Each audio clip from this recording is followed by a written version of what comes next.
निकल जाओ इस जंगल से। तुम्हारे जैसे जानवर इस जंगल को बर्बाद कर देंगे। इस जंगल को तुम्हारी कोई जरूरत नहीं है। मुझे जंगल से निकाल तो रहे हो, मगर मेरी बात याद रखना, जल्द ही वो इस जंगल में आएगा और पूरे जंगल को खत्म कर देगा। खूनी लकड़बग्घे की दहशत। अरे अरे, बहुत रात हो गई है। अब तक मुझे घर पहुंच जाना चाहिए था, मगर न जाने कैसे देर हो गई। खैर, अब घर जाना ही होगा जैसे तैसे। भेड़िया चला ही जा रहा था, मगर उसे मालूम नहीं था उसके पीछे भी कोई चल रहा है। झाड़ियों के लगातार आवाज से भेड़िया थोड़ा रुका और पीछे मुड़ा। कौन है? झाड़ियों में कोई है क्या? मेरी आवाज सुनाई दे रही है? कोई है? मगर कोई आवाज नहीं आई। वो फिर दोबारा चलने लगा, मगर वो परछाई उसके पीछे पीछे ही चल रही थी। भेड़िया फिर रुका और पीछे मुड़ा ही था कि उसे परछाई नहीं उस पर हमला कर दिया और भेड़िए की चीख जंगल में गूंज उठी। जंगल में कुछ जानवर कहानी सुनने के लिए एक लकड़बग्घे के पास आए हुए थे। वो जंगल का बुजुर्ग और बहुत ही समझदार जानवर था, जिसके कारण सब उसका खूब सम्मान करते थे। आज कोई बढ़िया कहानी सुनाओ बाबा जी, जिसे सुन के एकदम रोंगटे खड़े हो जाएं। कोई बवाल कहानी होनी चाहिए। ऐसी बात है तो एक कहानी सुनो। एक समय की बात है, जंगल में एक दानव की दहशत थी। वो दानव जंगल के जानवरों का खून पी जाता था। किसी को समझ नहीं आता कि वो कौन है। बस उसके निशान ही रहते थे जो जानवरों के गर्दन पर बन जाते थे। तभी एक भालू भागते हुए उनके बीच आ पहुंचा। अरे, सभी लोग चलो, नदी के किनारे एक भेड़िए की लाश मिली है। किसी ने उसके गर्दन पर दांत गाड़ के उसका खून पी लिया है, लेकिन उसके शरीर को कुछ नहीं किया है। सभी नदी किनारे पहुंचे। भेड़िया मृत पड़ा था। गर्दन पर दांत के निशान थे, शरीर काला पड़ चुका था। उस जगह शेर सिंह भी आ पहुंचा। ये किसका काम हो सकता है? भला भेड़िए को किसने मारा होगा? अगर मारा भी तो इसके शरीर को क्यों नहीं खाया? शेर सिंह, लगता है किसी शिकारी ने अंधेरे में भेड़िए पर हमला कर दिया होगा, और उसे जब पता चला कि ये भेड़िया है तो शायद उसने उसे खाया नहीं। तुम्हारी बात सही लगती है। हम बेवजह ही शक कर रहे हैं। ये सिर्फ एक घटना है, किसी को डरने की जरूरत नहीं है। सभी बेफिक्र रहिए। सभी जानवर ने शेर सिंह की बात मान ली और अगले दिन एक रात। काफी रात हो गई है, कोई जानवर नजर नहीं आ रहा है। मुझे जल्द घर की तरफ जाना होगा, नहीं तो गड़बड़ हो जाएगी। हाल ही में भेड़िए पर किसी ने हमला किया था। हिरन जल्दी जल्दी चलने लगा, मगर उसके पीछे वही परछाई चल रही थी। हिरन को इसका आभास हो गया था। वो और तेजी से चलने लगा। तभी अचानक सामने से किसी ने उस पर हमला कर दिया और उसकी गूंज जंगल में गूंज उठी। सबने वो आवाज सुनी और अगले दिन। ये क्या हो रहा है? जंगल में दो जानवरों का शिकार किया गया है, मगर दोनों जानवरों को खाया ही नहीं गया, सिर्फ दांत गड़ाए गए हैं। आखिर ये सब कौन कर रहा है? ये सामान्य नहीं है। जिस तरह भेड़िए को मारा गया है, उसी तरह इस हिरन को भी मारा गया है। सभी प्राणियों से निवेदन है कि रात में कोई घर के बाहर ना निकले, अकेले ना घूमे, और कोई अनजान मिले तो मुझे बताए। शेर सिंह के कहने पर सभी जानवर रात में घर में रहने लगे।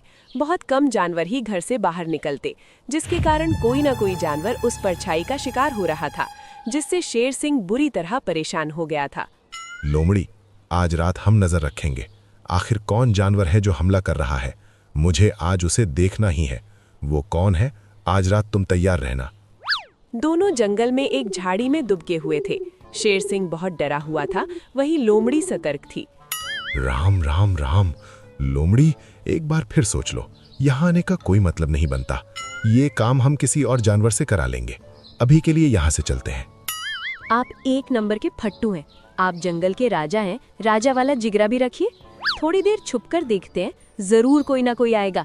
वहीं दूसरी तरफ झाड़ियों में गधा प्रसाद भी छुपा हुआ था। उसकी नजर शेर सिंह और लोमड़ी पर चली गई थी। अरे वाह, शेर सिंह को हमारी कितनी चिंता है।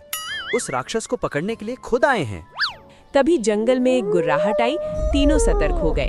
उनके सामने से एक लकड़बग्घा गुजर रहा था। देखने में बहुत ही भयानक लग रहा था, मानो वो किसी का भी शिकार कर सकता है। तीनों उसका पीछा करने लगे, लेकिन तब तक लकड़बग्घे ने किसी का शिकार कर लिया था, जिससे वो और भयानक दिखाई दे रहा था।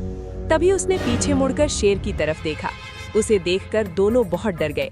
महाराज भागिए भागिए। मगर शेर सिंह लकड़बग्घे को देखकर बेहोश हो गया था। लोमड़ी ने ये देखा तो उसने शेर सिंह को छोड़कर दौड़ लगा दी, मगर गधा रुका रहा। लकड़बग्घा उठा और आगे चलने लगा। पीछे पीछे गधा भी जाने लगा। एक जगह दोनों रुक गए और एक सियार लकड़बग्घे के पास आया और कुछ मांस के टुकड़े दिए और बात करने लगा। ये सियार से क्या बात कर रहा है और ये लकड़बग्घा आखिर इस पर हमला क्यों नहीं कर रहा है? एक मिनट, इस सियार को मैंने कहीं तो देखा है। मैंने इसके बारे में कोई तो कुछ सुना था। तभी लकड़बग्घा और सियार वहाँ से चले जाते हैं और अगले दिन गधा कुछ सबूत जुटाने शेर सिंह के पास जाता है। क्या हुआ शेर सिंह, तुम्हारी तबीयत ठीक नहीं लग रही है? कुछ ऐसा वैसा नहीं तो देख लिया? अरे नहीं नहीं, मुझे बस थोड़ा बुखार हो गया है। तुम बताओ, यहाँ क्या करने आए हो? कुछ काम था क्या? कुछ खास नहीं, मुझे आपसे एक बात जाननी थी। क्या कभी इस जंगल में सियार रहता था? क्या कभी सियार और लकड़बग्घे की में दोस्ती की कहानी थी? हाँ, इस जंगल में करीब 10 साल पहले 2 दोस्त रहते थे। सियार और आज जो तुम्हें कहानी सुनाता है वो लकड़बग्घा में दोस्ती थी। दोनों जंगल को कहानी सुनाते थे, लेकिन सियार की कहानियां किसी को पसंद नहीं आती थी। अच्छा, फिर ऐसा क्या हुआ कि आज लकड़बग्घा अकेला रहता है? मुझे अच्छे से याद नहीं है, लेकिन इतना याद है कि उसने जंगल छोड़ दिया और जंगल छोड़ते हुए उसने कहा था कि जंगल में खूनी लकड़बग्घा आएगा जो किसी को नहीं छोड़ेगा। लेकिन मुझे लगता है कि सियार सच कर रहा था। कल मैंने एक लकड़बग्घे को रात में घूमते देखा। बहुत ही खतरनाक दिखाई दे रहा था। मुझे तो उस पर शक है। अच्छा, तो फिर उस लकड़बग्घे को पकड़ना चाहिए ताकि वो किसी पर हमला ना कर सके। लेकिन तुम बाहर मत निकलो, ये काम बहादुरों का है, तुम्हें खतरा हो सकता है। नहीं, बिना सबूत के किसी पर इल्जाम नहीं लगाया जा सकता शेर सिंह। मेरी एक राय है, आप जंगल में ऐलान कर दीजिए कि वो राक्षस लकड़बग्घे जैसा दिखाई देता है। जो भी इस राक्षस को देखे तुरंत सूचना दी जाए ताकि बाकी जान बचाई जा सके। शेर सिंह ने ऐसा ही ऐलान करवा दिया, जिससे सभी जानवर बूढ़े लकड़बग्घे पर ही शक करने लगे, जिसकी वजह से अब उसके पास कोई कहानी सुनने नहीं जाता था। मैंने ऐलान कर दिया है, अब कोई लकड़बग्घे के पास कहानी सुनने नहीं जाता। अब क्या करना चाहिए? आज रात आप उस पर नजर रखिए। वो किस किस पर हमला करता है और क्या क्या खाता है और किससे मिलता है।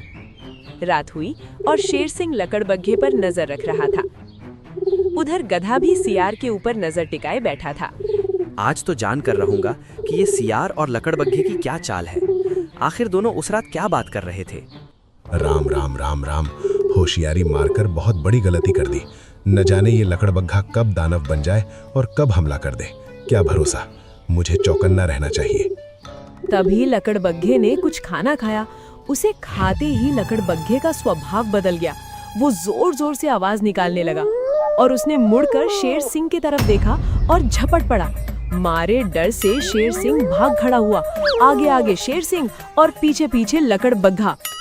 काफी देर से चल रहा हूँ। सियार ने कोई ऐसी गलती नहीं की जिससे ये पता चल जाए कि आखिर ये दोनों ये सब क्यों और कैसे करवा रहे हैं। आखिर इनका मकसद क्या है? काफी देर गुजर गए मगर कुछ हुआ ही नहीं। सियार आराम से जंगल के बाहर चला गया। गधे, मैंने देखा कि लकड़बग्घे ने जैसे ही खाना खाया वो आक्रामक हो गया। उसने तुरंत मुझे देख लिया जबकि मैं छुपा हुआ था। फिर वो मुझे मारने के लिए दौड़ा। किसी तरह मैं जान बचाकर निकल आया हूँ। अच्छा, तो वो खाना खाने के बाद आक्रामक हो जाता है। मगर कैसे ये संभव है कि कोई खाने के बाद राक्षस बन जाए? मुझे दोनों का पीछा करना चाहिए ताकि कुछ सबूत मिल सके। रात में गधा सियार का पीछा करने लगा। उसने देखा कि सियार गांव के एक इलाके में जा रहा है जहां कुछ कचरा कूड़ा गिरा हुआ है। वहां से उसने नीली थैली उठाई और वापस आ गया। ये आखिर करना क्या चाहता है? थोड़ा और पूछा करता हूँ। सियार चुपके से लकड़बग्घे की गुफा में जाता है और वो नीली थैली में जो रसायन है उसे डाल देता है और आराम से बाहर आ जाता है। आखिर उस रसायन में आखिर है क्या? वो क्या मिला रहा है? कहीं वही रसायन लकड़बग्घे को राक्षस तो नहीं बनाता? तभी लकड़बग्घा गुफा में आता है और अपना खाना खाता है जिसमें वही रसायन मिला हुआ था। फिर उसके बाद उसका हाव भाव बदल जाता है। वो भयानक दिखाई देता है और गुफा से बाहर निकल जाता है। अच्छा, तो इसके पीछे इस सियार का हाथ है। बहुत ही धूर्त सियार है। बेचारे लकड़बग्घे को बदनाम करने की कोशिश कर रहा है। कुछ न कुछ करना चाहिए ताकि उसका पर्दाफाश किया जा सके। अगले दिन सियार फिर कूड़े के पास जाता है और वही थैली लेकर आता है और लकड़बग्घे के खाने में मिला देता है। कुछ देर बाद लकड़बग्घा आता है और वो खाना खाता है। फिर उसका हाव भाव बदलने लगता है और भागते हुए गुफा से बाहर निकल जाता है। आज इसे दानव साबित करके इसको हमेशा के लिए जंगल से बाहर करवा दूंगा और मुझे जो झूठा बोलकर जंगल से बाहर करवाया था दोबारा इस जंगल में आ जाऊंगा। तभी लकड़बग्घा सियार के पीछे आ जाता है। उसे देखकर सियार की हवा निकल जाती है। अरे यहाँ क्या कर रहा है? जा अपना शिकार कर, यहाँ खड़ा क्यों है?